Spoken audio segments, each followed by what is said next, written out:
Meeting Horsham District Council on the 21st of May 2025. Thank you very much for coming. Please note the location of the fire exits. There's one over there and then out through the main entrance. Please make sure that your mobile phones and other devices are switched to silent, and please note that an audio recording of the meeting is being made and will be published on the council's website. Apologies for absence. We have apologies from Councillor Tony Frankland and Councillor Colette Blackburn this evening. Item 2 is the minutes. The minutes of Cabinet meetings held on the 26th of February on pages 3 to 7, and crikey, we had 3 of them. 19th March on pages 9 to 23, and 2nd April on pages 25 to 27 of the agenda. Haven't we been busy? I move these minutes are approved as a correct record. Are you in agreement? Great, thanks. Declaration of members' interests. Does any Cabinet member present have an interest to declare relating to any item on the agenda? No, thank you very much.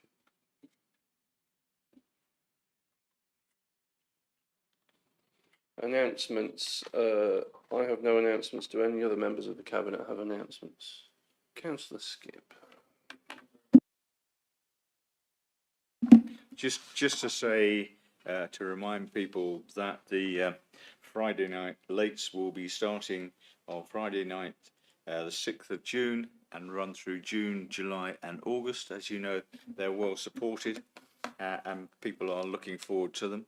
And there is one extra special one which will be held on the 30th of May.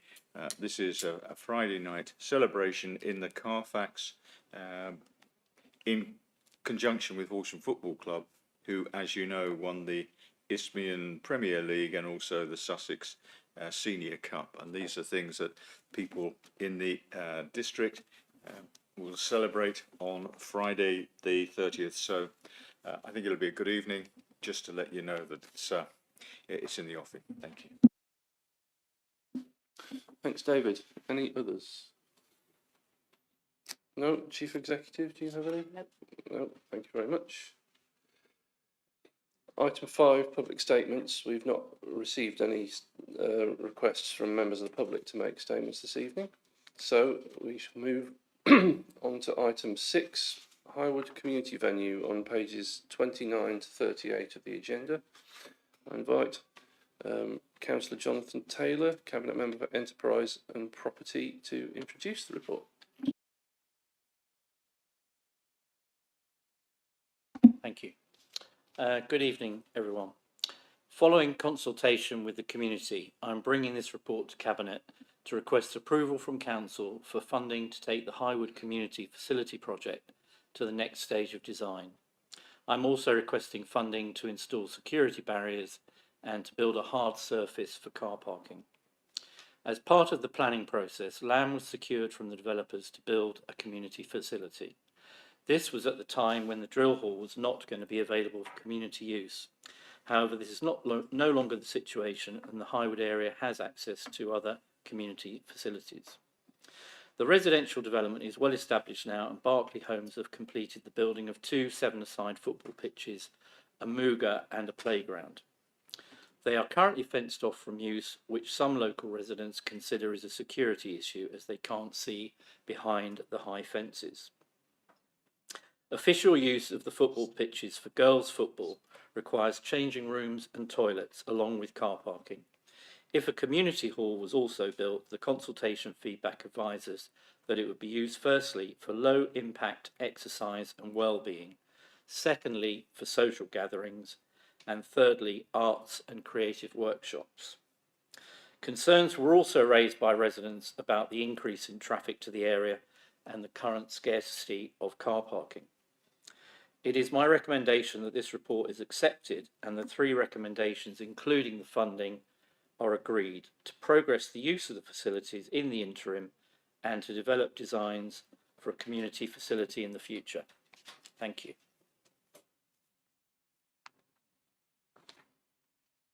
Thank you very much, Jonathan. Do any other members present have any questions on these recommendations? Councillor Knoll. Thank you, Chairman. As the Cabinet papers explain, in March 22, this Council approved a budget of 2.75 million as part of our capital plan. However, the original scheme that was approved was for 2 buildings on this site, one for the community hall and one for the nursery, which at the time of approval had tenants lined up in the form of Little Barn Owl's Nursery, who are going to pay us £72,000 per year rent. The community centre part of it was to be 300 square metres, and at the time, Councillor Fletcher agreed that the community should have what it had been promised. Excuse me if they're not your exact words, but they're the words that Brian Elliott used in his email to me.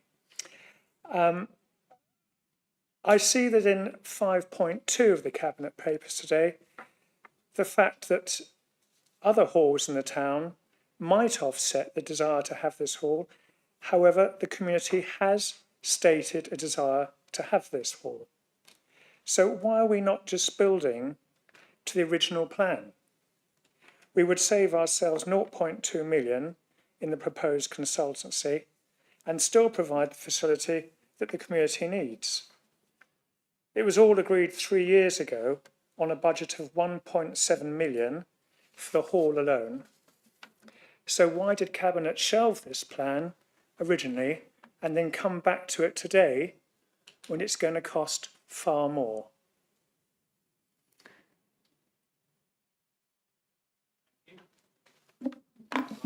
Jonathan, go on, yeah. As I've been in this post for about 2 weeks, I do not have the detail on the background. Maybe I can invite Liz to comment on some of that. I'd be happy to add a comment as well. Thanks, Ruth. Do you want to go first? Okay.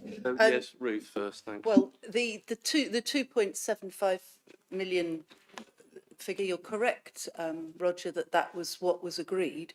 However, there was very substantial cost escalation from that under the previous administration, and those costs had risen to, as my recollection was, over 4 million. And that was why it wasn't taken forward under the previous administration. When this administration came in, much time had elapsed. Those costs, the new cost base was baked in because we'd had the substantial inflation, and we picked up a project that had been abandoned, and we are now taking it forward in the light of the current situation, which is a very changed situation in terms of nursery provision. That model is no longer a viable model. And in the light of reconsultation with the community about what is the right thing at this point in time. The previous consultation was very difficult. It was carried out in the depths of COVID and had quite a low response rate. We've had a much more thorough consultation now, and we're taking forward what we now believe to be the right scheme. And that is what we promised the residents. The residents were promised that they would get a hall. When it first came to my notice, there was a proposal that we might save the drill hall or have a hall at Highwood. We have gone to a great deal of effort, and we've now got new tenants for the drill hall, which is being refurbished and going ahead, and that's wonderful. And we are now doing what was promised many years ago, providing a hall for Highwood. If I could just add as well that obviously an awful lot of time has elapsed in this process, which has meant that whilst it was initially scoped out before all the housing had been put there, and there was nobody to really ask, now the community which it is intended to serve significantly exists, so they have therefore been asked about it. Councillor Knoll. Thank you, Chair, for allowing me to reply. My concern is that obviously I accept the drill hall was in a position at the time the previous administration decided on this community hall, what wasn't a position of availability. However, it is a community hall, and the residents of Highwood, I wouldn't expect, want to trek all the way over to central Horsham, to Den Road, to go to the new hall, as I hope it's going to become, over at the drill hall. Secondly, it's the cost factor of having to replan it when you've got a ready-made plan for the original hall without the nursery sitting there. The plans were drawn up, and as far as I can see, from the original plans from October 22, they fulfil all the facilities that are required for the new hall now. So why not just use the old plan? So you want us to spend more money building something that's bigger than is actually needed, rather than building what the people who have been consulted in said they would actually like? Is that your suggestion? What I'm saying is that there's no economy of scale here. It's ready to go, and it's the plans are there and the plans have been accepted, and that's all I'm pointing out. Thank you. You're only looking at the capital cost of actually building the thing, though, as opposed to what it's going to be like running it into the future. So you want to over-engineer something and build it something that's too big and costs more to run, rather than build the appropriate facility. Well, let's hope it's not going to, but we'll see what the ongoing costs are, and perhaps I can come back to you in a year or two's time. Thank you very much. Thanks. Councillor Clark. Thank you. I read this paper with some interest. I totally understand why we want a revenue budget for building design and all the rest of it, and for the Harris fencing, because after all, there is a Muga there and playing fields. They're not being used, and really we ought to engineer it so that we can actually have the community use those instead of them just sitting around for nothing. My problem with this is, if you ask a community, how would you like a village hall or community facility? Wouldn't you like one? The answer is, yeah, we would. What this doesn't consider, and which worries me a lot, is there's a big difference between changing rooms and a facility for sport, basically as it is, or having a community facility, all singing, all dancing, because what immediately springs to mind is who's going to run it, how's it going to be costed, and who's going to pay the bills. So I understand you wanting to engineer and having a design, if you want, for that sort of facility. I would think that it would be prudent to have the fallback position of just the changing rooms and the minimum, so that you can use the Muga and the playing fields and everything else. Because if you read the questionnaire replies, a lot of people are concerned about accessibility, traffic, congestion, and all the rest of it. So the picture might be, yeah, we want a community building, but actually when you look at the flip side, the picture's not that clear. And also, as the report makes clear, there is plenty of facility around there. You've got black, what's it called? Black brush or whatever it is, all. And you have other facilities around there that have plenty of capacity. So you don't actually need the capacity. What you do need is changing rooms and facilities to give you access to the sporting facilities. And I would argue that is the minimum case that we should be looking at, not going for the all singing, all dancing one. Or at least go ahead and do the design, but look at the fallback position as well. Before we commit to the all singing, all dancing, we ought to know what the minimum position is, because that gives us a better chance at assessing the ongoing costs, which, as you pointed out to the previous question, is that, of course, if you're committing to ongoing costs. So I hope the Cabinet will look at both of those for that money. Thank you. Yeah. Thank you, Councillor Clark. the all singing, all dancing, the very much all dancing would have probably been the previous proposal that included the spring dance floor, which we won't be doing and would be quite a bit bigger, but I take your point. Yep, I take that point as well, so. okay, thanks. Anything from any other members present? No. Do any other cabinet members wish to speak on this one? Nope.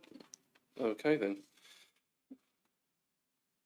In which case, can we move to a vote, please, in favour of the recommendations from the cabinet members present? Thank you. That's unanimous. Item 7, Sussex North Offsetting Water Scheme, or SNOWS, as we all love to call it, and charging schedule. I invite Councillor Ruth Fletcher, Cabinet Member for Planning and Infrastructure, to introduce the report. Thank you. Well, this obviously has to be the highlight of this evening's agenda. It is, however, a relatively narrow paper, mainly concerned with the charging schedule for the SNOWS scheme. It's quite technical, so I'm very grateful for the support from the two officers who are sitting over in the corner, and I will call on them if necessary. And I'd particularly like to say a very large thank you to the officer team in actually bringing us to this point. It's been an enormous effort and very innovative work. They've been travelling untrodden paths to get us here, and they really do deserve credit for what they've done up to this point. So because it's quite technical, I just want to give a very brief background, which is to say that in order to protect our precious wildlife sites, the Ramsar sites and so on, down in the Arun Valley near Pulborough, all new development in the North Sussex Water Resource Zone, which is basically pretty much Horsham district, must be water neutral, and this is a legal requirement put upon us by Natural England. You become water neutral by having efficient fixtures and fittings, and by using your own water supplies, for example, boreholes or collecting grey water. And if you are an eligible development, you can apply for access to SNOWS, being the Sussex North Offsetting Water Strategy. Access to this means that you are getting access to extra water above the baseline supply that Southern Water have been providing up to now, and potentially from extra water that we could supply. But in practice, we are looking at the water that Southern Water are finding through their own efficiency savings and investment. So that's reducing leaks and bringing in extra water, for example, from other areas via interconnectors. Every time Southern Water mend a leak, that saves so many litres per day, and it's an ongoing saving. And that ongoing saving of so many litres per day is available to an eligible development to use for the business or the residents for their ongoing water use of so many litres per day. This paper is about the charge that we are making to a developer to access this water saving through the SNOWS system. So the developer pays a one-off access charge in order to be able to use that water. And the new residents pay for the actual water that they use year in, year out on an ongoing basis. That's a totally separate issue. We're just looking at that one-off access charge. The paper lays out that we are proposing to set the access charge so that we're recovering our ongoing costs. Those costs are broadly our staff costs, and we currently have 2 members of staff that are busy doing this. There have been costs setting up the scheme, some of which have been covered by grant funding. We're not looking backwards to them. we're looking forwards to make this self-funding on an ongoing basis. The current charge is being proposed to be set at 80 pence per litre per day. There is an example, or some examples now put up on the website, showing how that might work out for some typical developments. So, for example, might be £170 for a household, for a new house. Obviously, because we wish not to lose money on this, and we don't want to be, we're not intending to make a profit on this, we need to have ongoing monitoring of how fast the development's rolling out versus our costs. We've got the ability, if we have faster development, to have an additional officer, and we will also be monitoring the amount of water that is earmarked by these eligible developments against the water that's available, and that will be monitored carefully because it will fluctuate from year to year.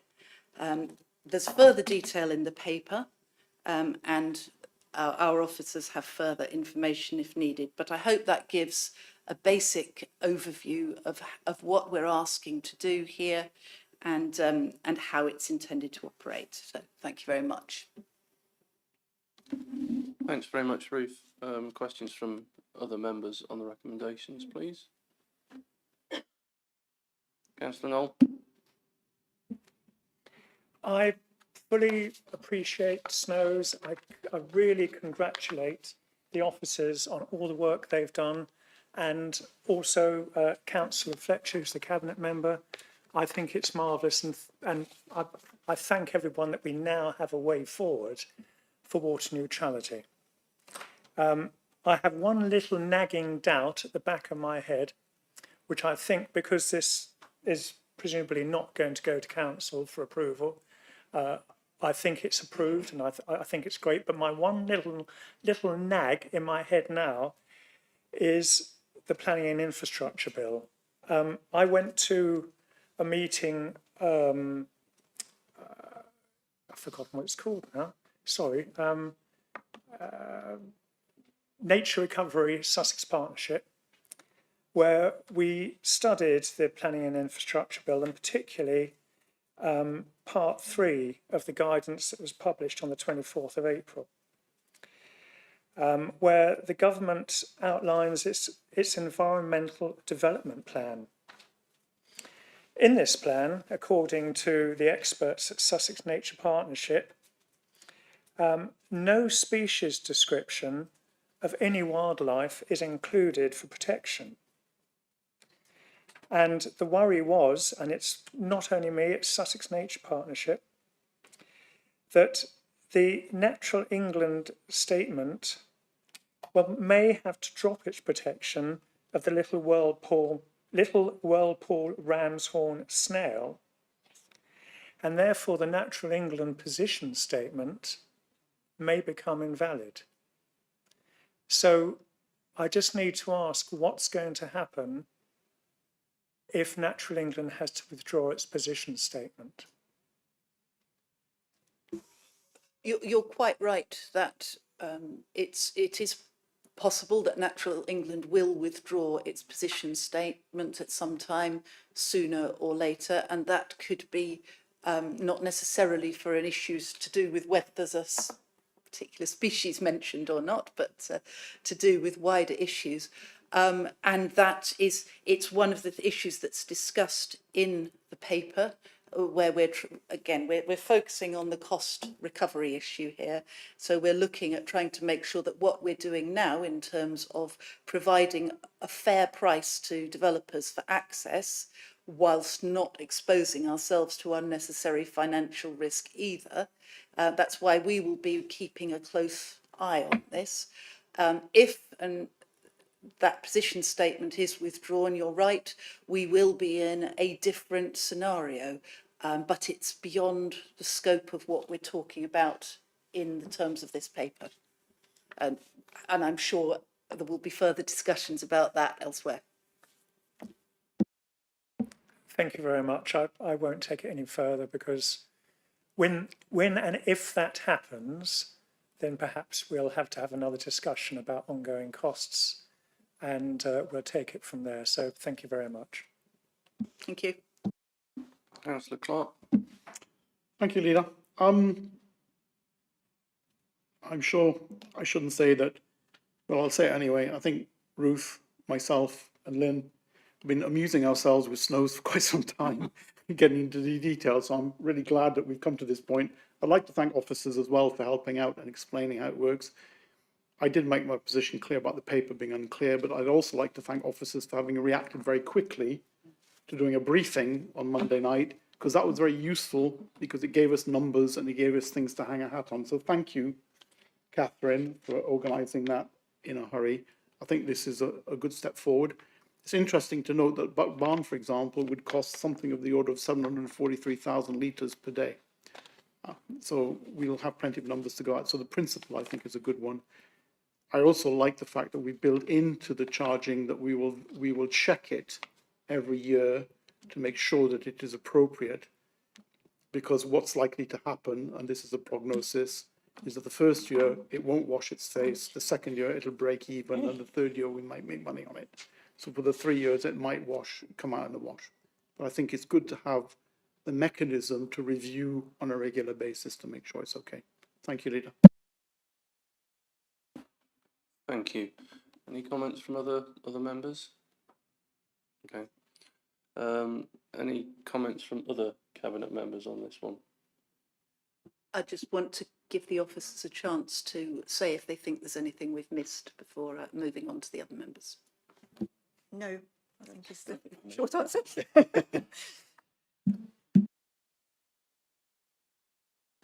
I think one observation I would just like to make on this is that it's not necessarily directly related to the charging schedule, or I suppose it is in some ways, is that we've been in a very uncertain position ever since water neutrality as a concept came to the council, and very much still remains uncertain.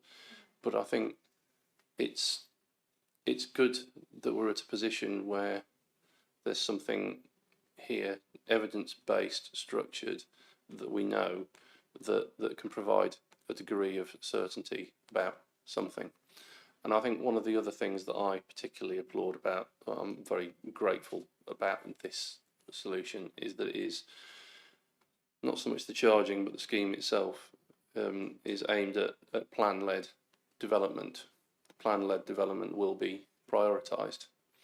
So, because actually what we're finding in this scheme is that it is what I would term reasonable and affordable for what is proposed, and it comes with certainty rather than all sorts of other speculative schemes or what have you that might be put together. You know, from my experience, what business, building houses is a business at the end of the day, much as there are other businesses benefits to this as well, but business likes certainty. So to my mind, if you put the two together, that makes that strengthens the concept of plan-led development, because developments being plan-led has value and certainty attached to it in this framework. So that is something I welcome. Councillor Lambert. Thank you, Councillor Boffey. I agree with you wholeheartedly. Thank you. So with that in mind, could I ask for a show of hands in favour of the recommendations from Cabinet members, please? That's unanimous. Thank you very much.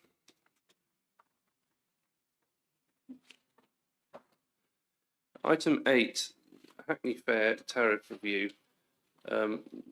This matter is being considered as a matter of general exception, the details of which members can access from the agenda.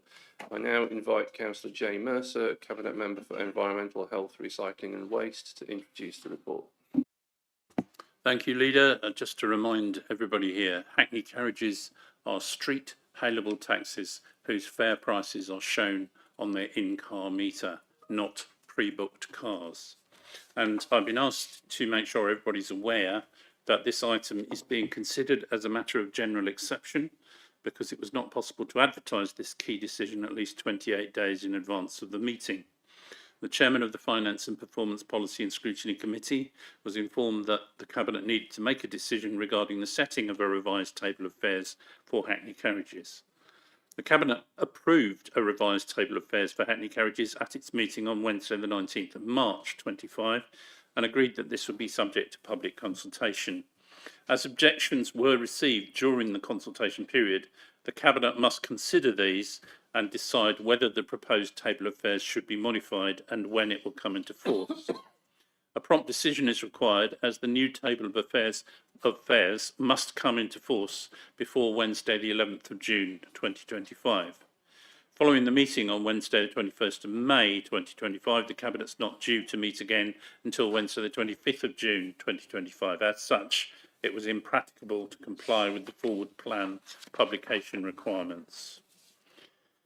So I appreciate that both Cabinet members and those who've sat through Cabinet meetings will have heard much of this before, but the Council, as the licensing authority for Horsham District, is the appropriate authority for the purposes of setting Hackney carriage rates or fares in accordance with Section 65 of the Local Government Miscellaneous Provisions Act 1976, that fine piece of legislation.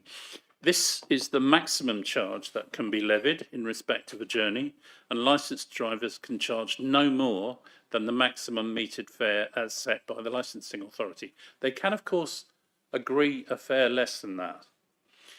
This report covers proposals relating to a review of Hackney carriage fares. This review was undertaken and a report considered by Cabinet at the meeting on the 19th of March, and the Cabinet approved a revised table of fares and agreed for it to be subject to public consultation. This took place between the 27th of March to the 10th of April, and several objections were received during the consultation period and haven't been withdrawn. So Cabinet is asked to consider the objections as shown in the report and to decide whether the table of fares approved at its meeting on the 19th of March should be modified and when that will come into force.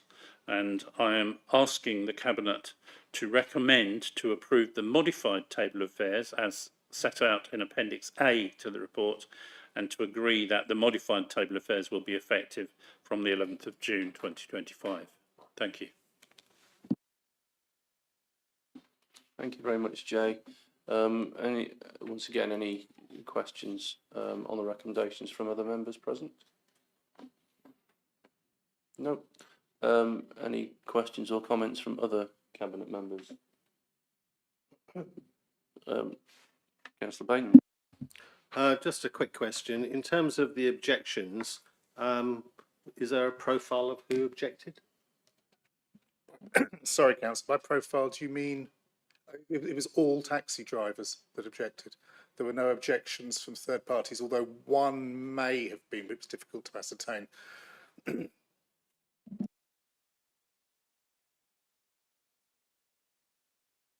I do not see any others, so in that case, thank you very much for that. Can we please move to a vote in favour of the Cabinet member's recommendation, please?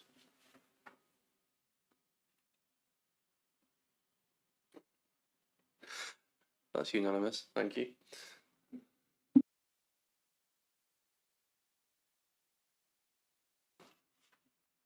Item 9, Overview and Scrutiny Committee Task and Finish Group.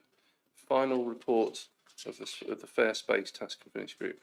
I invite Councillor Paul Clark, who served as Chairman of the Overview and Scrutiny Committee in the municipal year in which the Task and Finish Group was established, to introduce the report. Thank you, Leader. Yes, it kicked off some time ago under my when I was chairman and still remain chairman.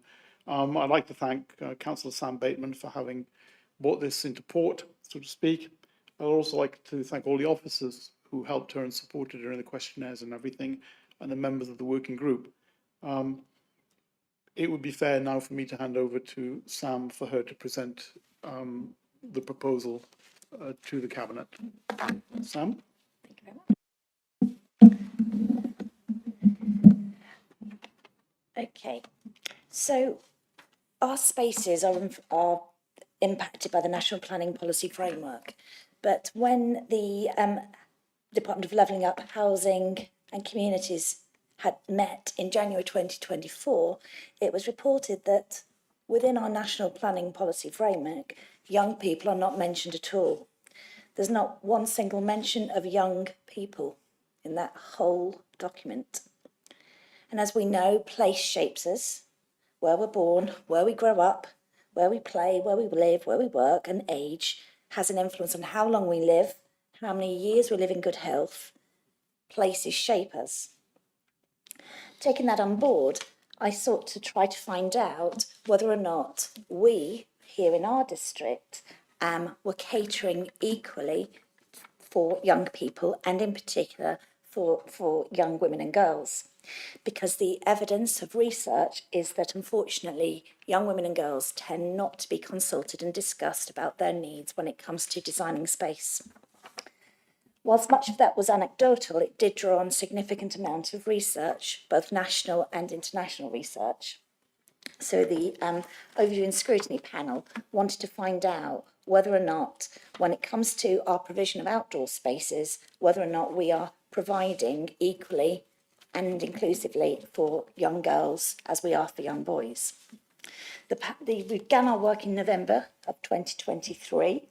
We took advice from officers, we drew on research, academic research, and we also drew on legal data such as the Public Sector Equality Duty Act and the United Nations Rights of the Child. Our research sought to give a Horsham flavour to all the other weighty evidence that is out there. We conducted surveys of the community, and we also conducted focus groups. The surveys were to provide quantitative data, whilst the focus groups were to add some qualitative data into the mix as well. The surveys generated over 1,200 responses, over 54% of which from girls, and the focus groups took place at Malay, Colliers, the Weald, and at the Youth Forum. The outcome of our surveys and our focus group demonstrated that our young people do not feel in general that we are providing sufficiently for us, and similarly girls as well are not 100% reporting satisfaction with our spaces. Although only 9% were saying that they were unhappy or very unhappy, it was felt that given we are lay people in research and our survey took place over a very small period of time, it shouldn't counter the weighty evidence that's out there from the international and national survey creators. We are hoping that the Cabinet will take notes of the finding from the research papers and from our surveys, and in doing so will accept the themes and principles that came out of it and use those to assist with discussions with local developers. We are also hoping that our place strategy, open space, sports and recreation, non-technical summary will also be updated to better reflect the needs of young people in the district, and in particular young women and girls. And finally, we would like to request that there is an additional play space created with gender equality in mind, and that is included in the District Council's infrastructure delivery plan. We are not asking, as we initially hoped to, for an additional policy to be created, but that is largely because of changes that have happened in national government, in local government reorganisation. Thank you very much indeed, Councillor Bateman. Thanks, Sam. We have more to say, but just at this point, I just want to say thank you very much indeed for bringing this task and finish group, bringing it in, starting this work and shepherding it through. I think it's very, very valuable. Thank you very much. I'm advised that the process for this now, because we have recommendations to move, is for me to hand over to Councillor David Skipp, who's the relevant Cabinet member on this, to actually put the recommendations before us, but then there will be opportunity for other members to comment on it. So, thank you very much, Chair. Several things really. One is I would like to certainly endorse what the Chairman has said. An inordinate amount of work went into this task and finish group, and it's to your credit that you persevered with it for such a long time. So thank you very much for that, and I'm sure that those who took part in the group will have gained a lot from it. So thank you for bringing it, and thank you for your scrutiny, for doing what I think scrutiny should do, which is to look at these issues and bring them on further. I'd just like to make a few points. This is not a but. Okay, this is not a but. This is a few points which I picked up from the report. If I may just be indulged in this, because as you'll see, there are various recommendations that have been made, and there's a reference to Appendix C. Now, if you read the report, you will of course read Appendix C, but just for clarification, Appendix C is a pulling together, I think, of what was discussed and what came out of the information, and it's based on two things really: safety and new facilities required, and the safety is divided up into design, lighting, accessibility, signposting, and uses. So I think that safety is well worth considering, and you make the point that you hope that this will go to developers, and we are going to be inundated probably with developers coming in with various schemes in the next few years, and I think it's quite important that this takes place between us and the officers and the developers. So I think it's important that those facts come through. And also you talked about facilities which may be required, and again it's important we look at those. Back in 2024, I presented the Green Spaces strategy, which obviously includes what goes on green spaces, and I mentioned at that time that it was an ongoing process, that policies were not fixed in stone, that they should be reviewed and renewed, and that if new evidence comes it should be added, and I think that's quite important here, that we take that on. I'm impressed with the methodology. I think it was 1,236 responses. That's a heck of a lot of responses to go through and sift. And I thought that 85% of those respondents were between the ages of 12 to 17, I think you said, and 54% were identified as female. So there was quite a response to your focus groups and to your actual going out to the schools. I'm impressed with some of those responses. I did pick out a few percentages just for my benefit.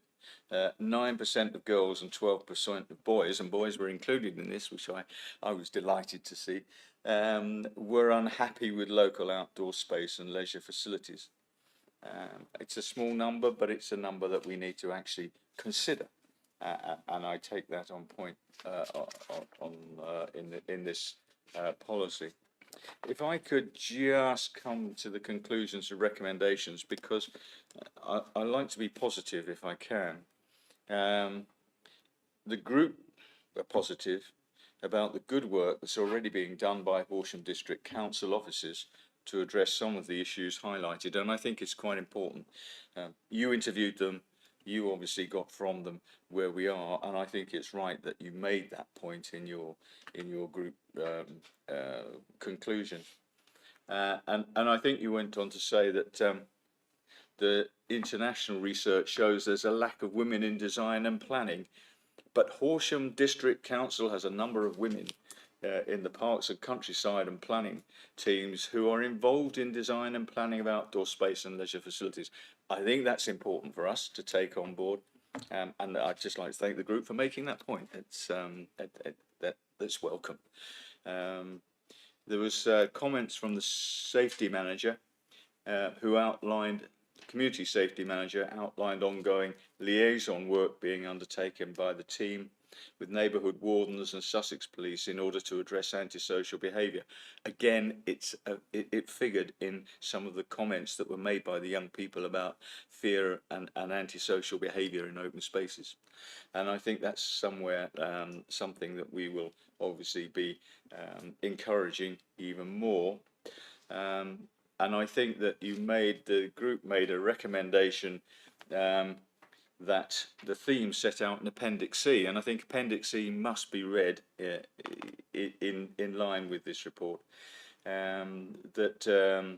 Recommendations should be developed by officers in strategic planning and parks and leisure into design guidance, which could be used in discussions with local developers. Again, I think it's very important that when we're considering this issue, that goes to the developers and they're aware of it, because you want to encourage design and creation of gender equitable play and leisure facilities, and I think that is important. So I'm glad you highlighted that. I think that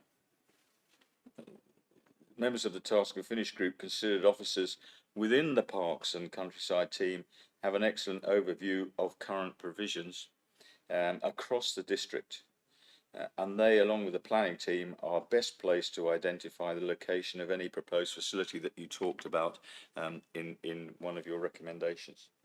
And you did say that the group were pleased to note that officers consult with local young people when designing outdoor space and leisure facilities. So I was encouraged by what your group found.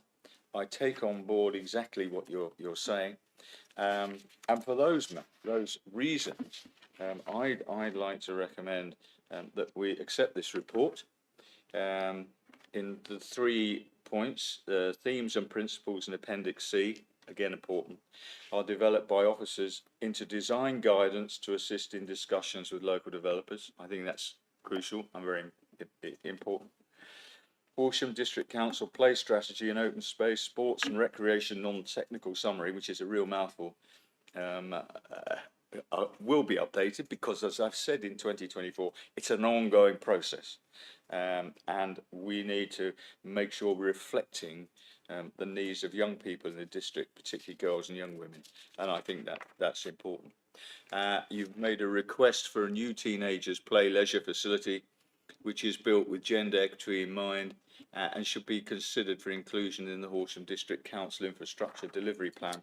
I have no problems that we will discuss it. So I would accept those and propose that we accept those 3 points. And thank you very much again for your report. Thanks very much, David. Before I open it up, would you like to make any additional? Yes, Sam.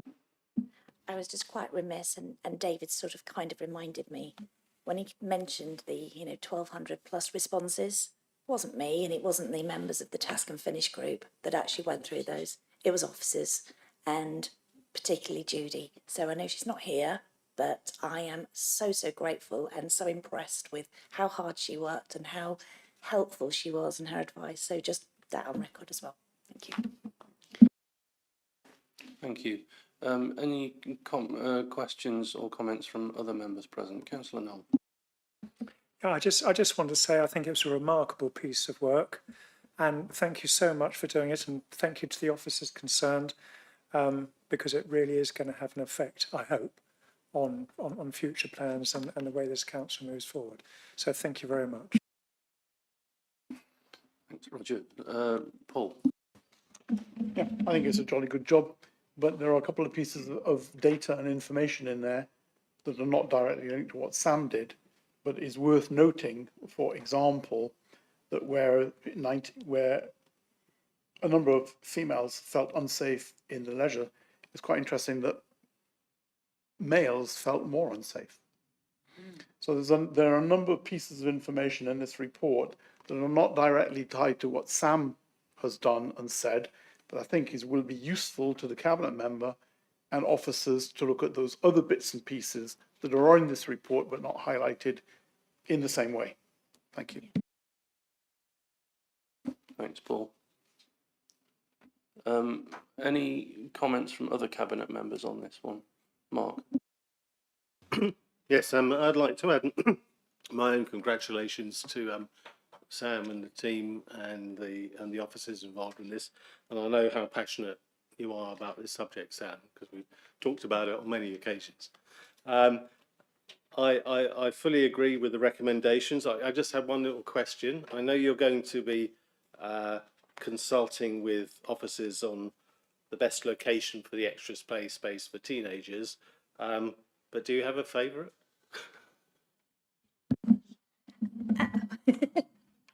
As Len just said, officer or place? Place. I feel very much, yeah. I think that's outside, I feel very much that's outside the focus group's realm to decide that. And I think really it needs to come from the officers and the data that's already out there and try and identify which parts of the district are probably in greatest need. Thanks. Oh God, who was first? Excuse me, I shouldn't have said that, but go on, Ruth. I just want to make a fairly short comment to say I am really pleased that we're taking the trouble to think carefully about how we provide for teenagers.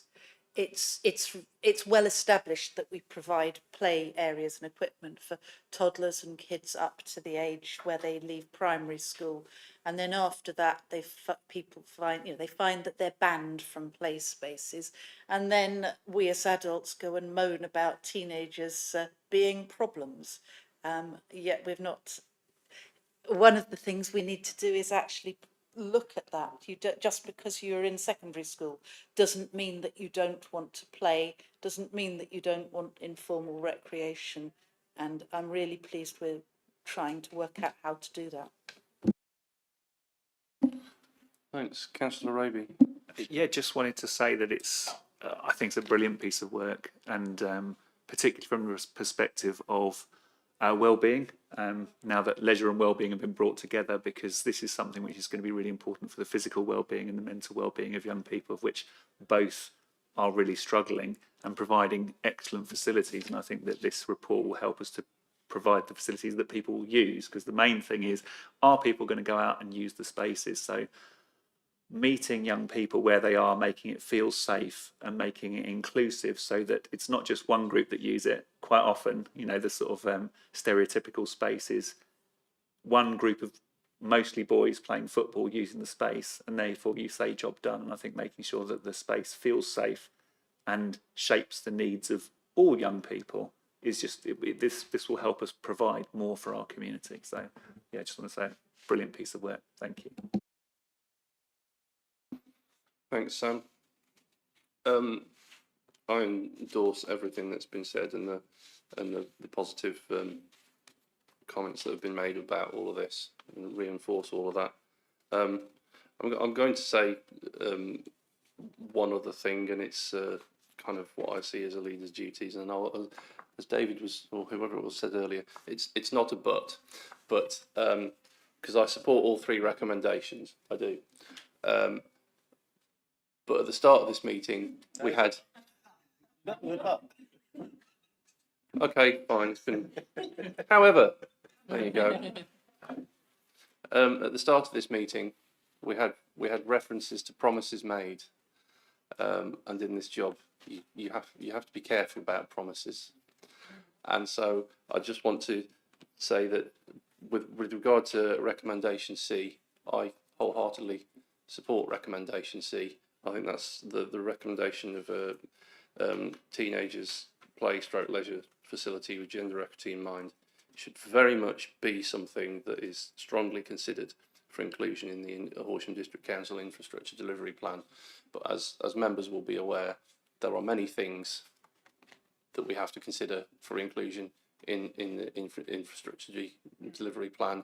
So this is something we are committing to consider doing, rather than committing right now to doing or promising to do. But I don't want that to take anything away from these recommendations, because I wholeheartedly support it. Right. With that in mind, could I ask for votes in favour from Cabinet members present, please? That's unanimous. And once again, thank you very much and well done.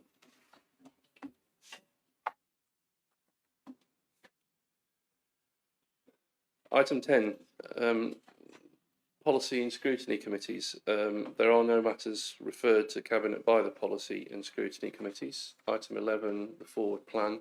This item is for noting. Does any member of the Cabinet have anything to say on this item? Oh, Councillor Clark. Thank you. Just confirmation, if a matter goes to council only, presumably Overeem Scrutiny cannot call it in, but can still examine the topic in detail? Can you just confirm that? Because there is one on the forward plan which will be looked at in great detail. Thank you. Thank you, Councillor Clark. I'll refer to the monitoring officer on that one, if that's okay. You're right, Councillor Clark. You don't have the ability to call in decisions taken by full council, but you still have the ability to examine any decisions or proposals throughout the organisation. Or before it goes to council. Absolutely. Thanks very much, Councillor Clark. I don't believe there are any other items, so item 12, any other hands up? So item 12, to consider matters of special urgency. There are no matters, urgent matters to consider this evening. I therefore close the meeting and thank you all very much for your time.